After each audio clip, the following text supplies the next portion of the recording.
Konstitutsiya – bu davlatning asosiy qonuni, ya'ni mamlakatda yashovchi fuqarolarning huquq va burchlarini, davlat tuzilishini, hokimiyatlarning vazifalari va ularning o'zaro munosabatlarini belgilab beradigan eng muhim hujjatdir. Oddiy qilib aytganda, Konstitutsiya – bu davlatning bosh qoidalari yozilgan kitob.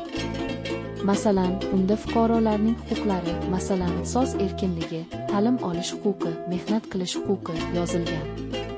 Prezident, parlament va hukumatning vazifalari va vakolatlari belgilangan. Davlat ramzlari, bayroq, gerb, madhiya haqida ham ma'lumot bo'ladi. O'zbekiston Respublikasi Konstitutsiyasi 1992 yil 8 dekabrda qabul qilingan va shu kun Konstitutsiya kuni sifatida nishonlanadi.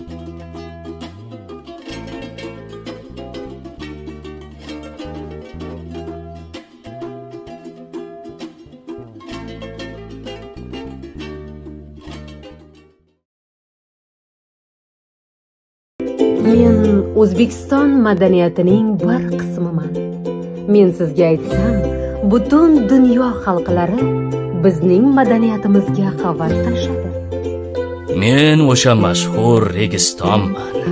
Butun dunyodan keladigan sayyohlar bizdagi tarixiy obidalarga juda qiziqishadi.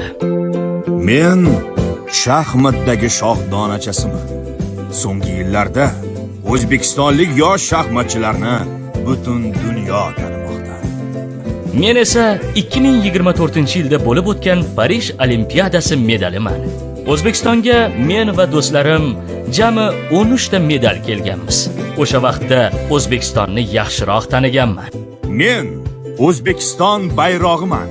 Butun dunyo O'zbekistonni men orqali taniydi va men so'nggi yillarda dunyo kezib yuribman. Bir so'z bilan aytganda, O'zbekiston bugun jahon e'tirofida.